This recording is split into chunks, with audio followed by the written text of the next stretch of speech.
इन 1969 north California के San Francisco में एक अज्ञात हत्यारा घूमता था जिसे ज़ोडिएक किलर के नाम से जानते हैं।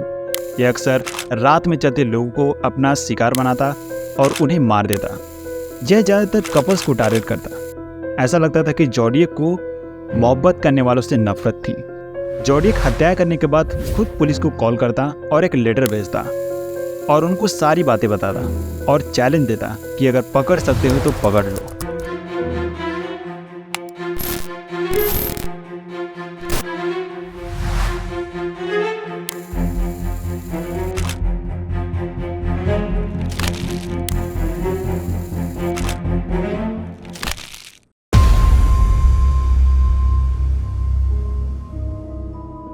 फेरेडे अपनी मां की कार लेकर जेनिस के घर पहुंचा।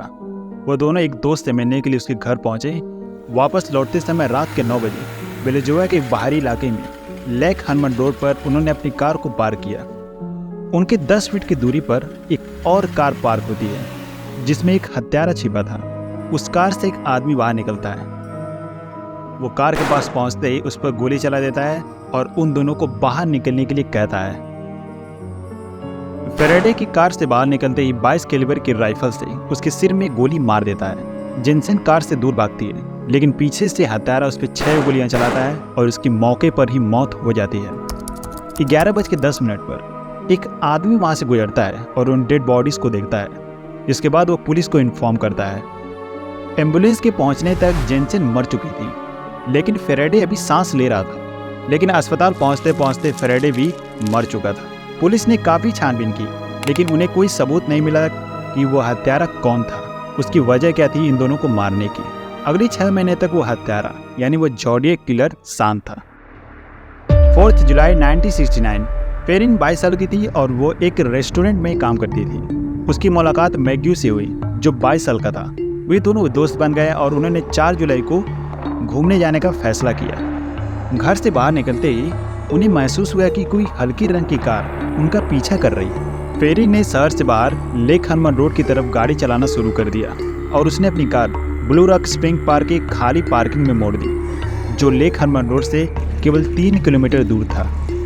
उनके जस्ट 80 फीट की दूरी पर एक और कार रुकती है। उस कार की हेडलाइट बंद हो जाती है और वो कुछ समय इंतजार करने के बाद अपने आप वहाँ से चली जाती है। उन दोनों को नहीं पता कि वो कार कौन थी जो उनका पीछा कर रही थी। लेकिन 5 मिनट बाद एक कार वापस आती है और उनकी कार से कुछ फीट की दूरी पर रुकती है।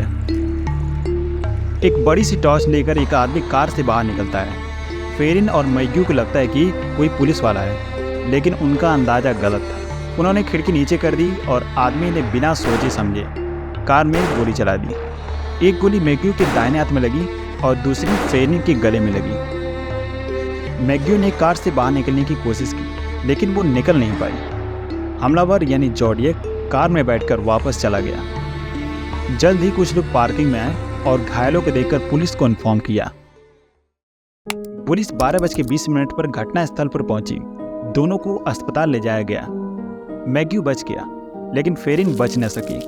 मैग्यू ने हत्यारे के बारे में बताया कि वो एक मोटा आदमी था, घुंघरेले बालों वाला, और उसने डार्क कलर के कपड़े पहने थे लेकिन उनको उसका चेहरा याद नहीं था। इतनी जानकारी काफ़ी नहीं थी ज़ोडिएक को पकड़ने के लिए।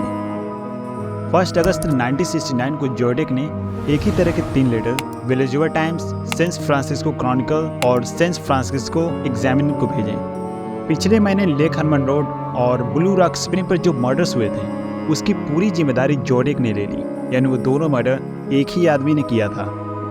पहले लेटर में उसने मर्डर्स की डिटेल दी कि उसने कितनी गोलियां चलाई थी, गोली कहाँ लगी, विक्टिम ने उस दिन कौन से कपड़े पहने थे। दूसरा लेटर धमकी भरा था। उसमें डिमांड किया गया था कि ये तीनों लेटर न्यूज़पेपर के पहले पेज पर प्रिंट हो जाना चाहिए, नहीं तो वह इस हफ्ते दर्जनों लोगों को अपना शिकार बनाएगा और ये मौत का सिलसिला रुकेगा नहीं। तीसरे लेटर में 408 सिंबल बने हुए थे। उसने कहा कि अगर कोई इसे सॉल्व कर लेता है तो वह मुझ तक पहुँच जाएगा। क्रॉनिकल ने अगले दिन न्यूज़पेपर के चौथे पेज पर ज़ोडिएक के तीनों लेटर प्रिंट कराए और साथ में विलेजुआ पुलिस ने लिखा कि हमें पता नहीं ये लेटर किसने भेजा है। अगर ये लेटर सच में हत्यारे ने भेजा है तो उसे ये लेटर दोबारा से भेजना होगा। 4 अगस्त को ज़ोडिएक ने दोबारा एक लेटर भेजा। यह पहली बार था जब ज़ोडिएक ने अपना नाम उस लेटर में लिखा। उसने कई हत्याओं की जानकारी दी और उस सीक्रेट कोड वाले लेटर का भी उसने जिक्र किया। उस सीक्रेट कोड वाले लेटर को डोनाल्ड नाम के व्यक्ति ने सॉल्व किया, जो एक टीचर था। उस कोड में कुछ इस तरह की बातें छिपी थी। मुझे लोगों को मारना पसंद है क्योंकि इसमें बहुत मजा है। ये जंगल में जंगली जानवरों को मारने से भी ज्यादा मजेदार है, क्योंकि मनुष्य सबसे खतरनाक जानवर है। किसी चीज को मारना मुझे सबसे रोमांचकारी अनुभव देता है। यह आपके चट्टानों को मारने से भी बेहतर है। इसका सबसे अच्छा हिस्सा यह है कि जब मैं मरूंगा तो मेरा स्वर्ग में पुनर्जन्म होगा और मैंने जिन्हें मारा है वे सभी मेरे गुलाम बन जाएंगे। मैं तुम्हें अपना नाम नहीं दूंगी क्योंकि तुम मेरे लिए मेरे गुलामों के समूह को नीचे गिराने या ऊपर उठाने की कोशिश करोगे। इस तरह की बातों से पता चलता है कि हत्यारा मेंटली डिस्टर्ब था। वो लोगों को बस इसलिए मारता था ताकि वो उनको अपना गुलाम बना सके। 27 सितंबर को ब्रायन और सोसलिया बेरेसा झील के पास एक छोटे से टापू पर पिकनिक मनाने चले गए। वे दोनों एंजॉय कर ही रहे थे कि तभी 5 फीट का एक मोटा आदमी, जिसने चेहरे पर मास्क लगाया था, हाथ में गन लेकर उनके पास आया और कहा, मुझे मैक्सिको तक जाने के लिए तुम्हारे पैसे और तुम्हारी कार चाहिए। पहले तो उन्हें लगा कि कोई चोर है। जॉर्डिक ने सोसलिया से कहा कि वो ब्रायन के हाथ बांधे और दोनों के हाथ बांधने के बाद एक चाकू निकाला और उन दोनों पर बार बार वार किया। हार्टनेल को 6 बार और सेफर्ट को 10 बार चाकू मारा। फिर उसने उनकी कार के दरवाजे पर जॉर्डिक का सिंबल बनाया, डेट लिखा और किस हथियार से उसने मारा था उसका नाम लिखा और वहां से चला गया। शाम 7:40 पर फोन बूथ से पुलिस स्टेशन पर कॉल किया और हत्या की जानकारी दी। बेरेसा झील के पास कुछ लोग मछली पकड़ रहे थे। उनकी चीखें सुनने के बाद मदद के लिए पहुंचे और पुलिस को इन्फॉर्म किया। मौत का सिलसिला चल ही रहा था कि उसका अगला शिकार एक टैक्सी ड्राइवर था। 2 हफ्ते बाद 11 अक्टूबर को रात 9:40 पर जॉर्डिक ने सैन फ्रांसिस्को शहर में चलने वाले एक टैक्सी में बैठा। कुछ दूर चलने के बाद जॉर्डिक ने कहा, क्यों न टैक्सी मैं चलाऊं। टैक्सी ड्राइवर समझ नहीं पाया कि उसने ऐसा क्यों कहा। शायद वो ब्लॉक की अगली कोने तक ड्राइव करना चाहता था, जहां काफी अंधेरा था। टैक्सी एक अंधेरे जगह पर रुकी। लगभग 9:55 पर जॉर्डिक ने एक हैंडगन से उस टैक्सी ड्राइवर को गोली मार दी, जिससे उसकी मौत हो गई।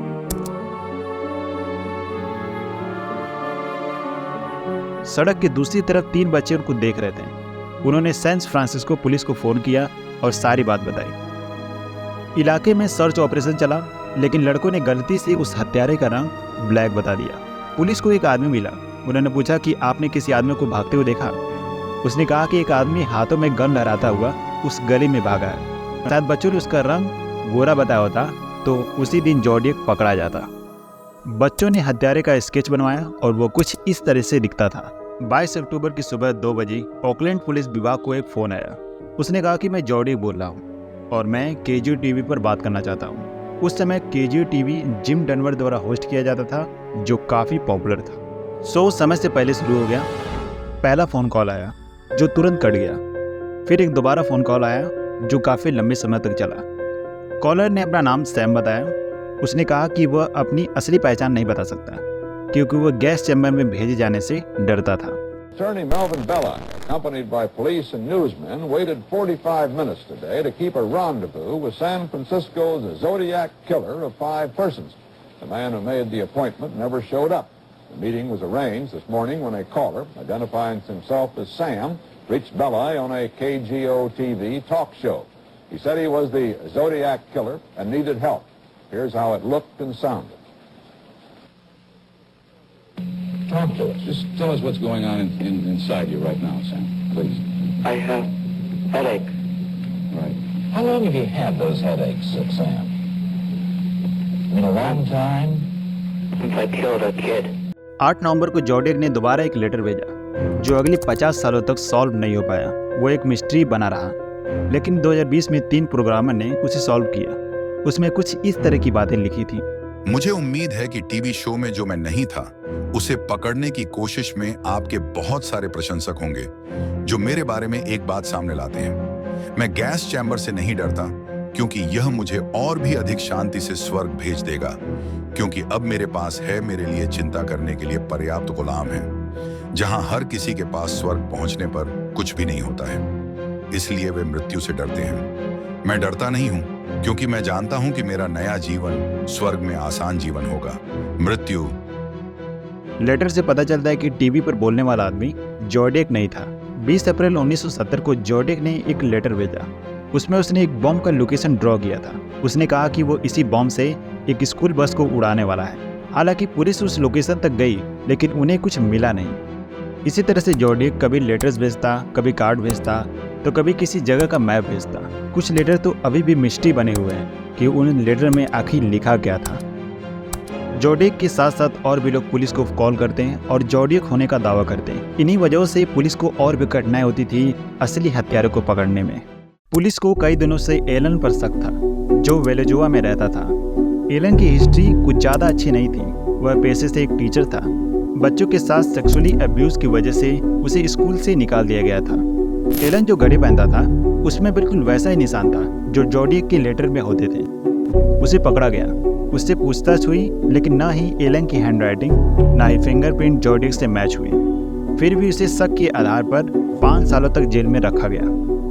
पुलिस ने शक के आधार पर कई लोगों को पकड़ा, लेकिन असली हत्यारों को नहीं पकड़ पाई। जोडियक का मामला अमेरिकन हिस्ट्री में काफ़ी मिस्टीरियस केस है जो अभी तक सॉल्व नहीं हो पाया। ये केस इतना पॉपुलर हुआ कि इसमें कई मूवीज़ बनी, कई बुक लिखे, जिसको लोगों ने काफ़ी पसंद किया। Thank you for joining us on this journey into the dark history of Zodiac Killer.